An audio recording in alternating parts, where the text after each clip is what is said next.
Oi, eu sou Joaquim Braga Neto, aqui da página Em Frente Sempre, e vim tomar esse cafezinho aqui com você, enquanto a gente conversa sobre esse tema do prefeito do Rio de Janeiro, Marcelo Crivella, ter pedido para recolher os livros que têm uma temática LGBT para o público jovem e infantil, onde se fala de super-heróis, né? E aí tem os super-heróis, tem lá as figuras de um cara beijando o outro, esse tipo de coisa. E essa decisão do Marcelo Crivella, né, do prefeito, de mandar recolher, ela acabou sendo endossada pelo desembargador Cláudio de Melo Tavares, do Tribunal de Justiça do Rio de Janeiro, que mandou realmente recolher esse material, né, da temática LGBT, que vem sem uma embalagem lacrada e sem uma advertência sobre o conteúdo que tem dentro desse material, né, desses livros, que tem essa temática gay, essa temática LGBT e mais algumas letrinhas que eu não conheço. E isso tem sido muito criticado e eu queria dar uma contribuição para que a gente pudesse refletir mais profundamente a respeito desse tema. Eu acho que a coisa é muito simples da gente entender. E eu perguntaria a você que está me assistindo aqui agora, se você se importaria se eu oferecesse, digamos, uma feijoada bem carregada de salgados e daquele monte de coisa que se bota numa feijoada, para uma criança, seu filho, digamos, de 6 meses de idade.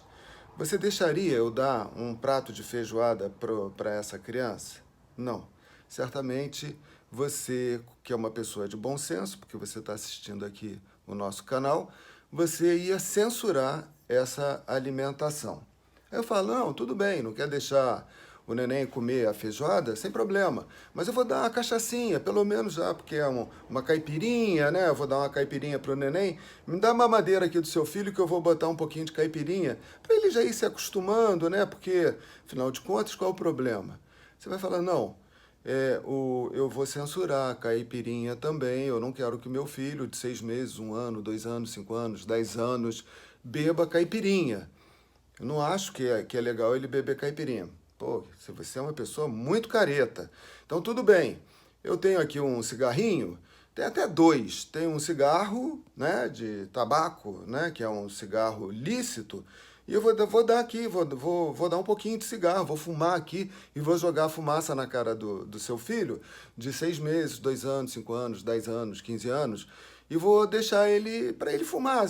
Ele já tendo 10 anos, 12 anos, vou ensinar ele a tragar para ele poder decidir se ele quer fumar ou não quer fumar. Aí você vai falar, não, eu não quero que meu filho de 10, 12, 13, 15 anos experimente o cigarro. Muito menos se for maconha, que além de ser outra droga, é uma droga ilícita. Pô, mas você é uma pessoa careta, o que você tem contra o cigarro? O que você tem contra a maconha? O que você tem contra a caipirinha? O que você tem contra a feijoada? Você não deixa, você está censurando tudo, não deixa o seu filho comer nada, beber nada, fumar nada.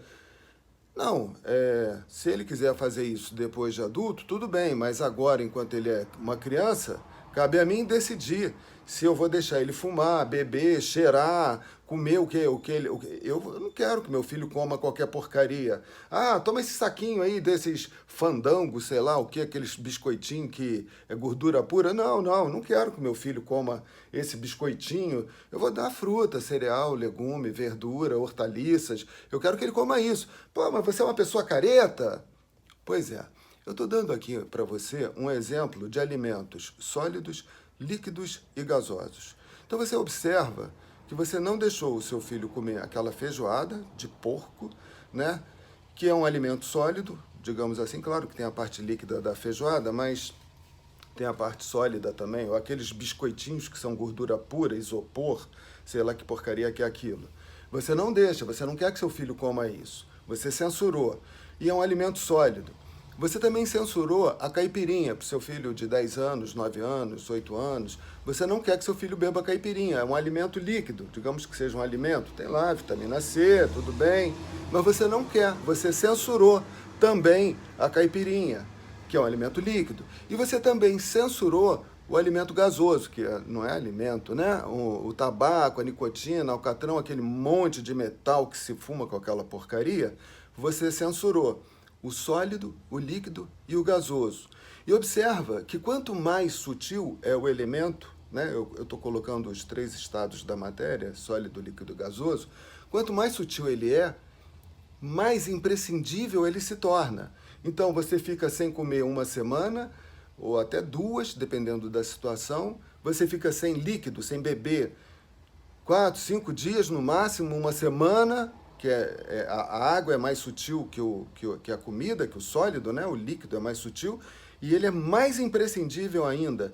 E sem respirar, né? Que é o alimento gasoso, oxigênio, né? Fluidos vitais, prana, né? da natureza, se você não tem esse elemento gasoso, você não fica nem 4 minutos vivo. Então, quanto mais sutil, né? O sólido é menos sutil que o líquido, que é menos sutil que o gasoso, quanto mais sutil, mais imprescindível ele é para a sua saúde. Agora, você imagina um elemento que é o que determina como você faz esses outros, que é o pensamento. O pensamento é mais sutil do que o gás, né, o gasoso, do que o líquido e do que o sólido.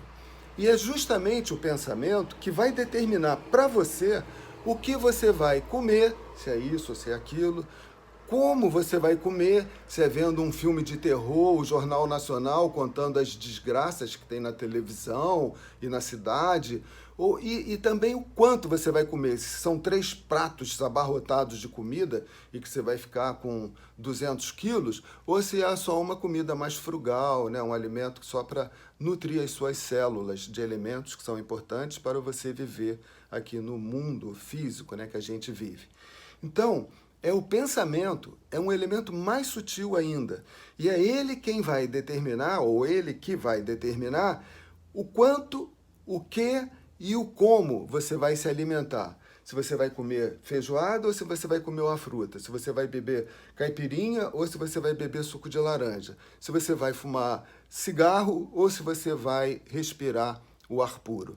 Então, o pensamento é mais importante do que esses outros 3 elementos, porque é ele quem vai definir o que você vai fazer com esses outros elementos. Exatamente isso. Então, se você censura o que o seu filho vai comer, se você censura o que seu filho vai beber, se você censura o que seu filho vai respirar, por que você não pode ter o direito de censurar o que ele vai pensar?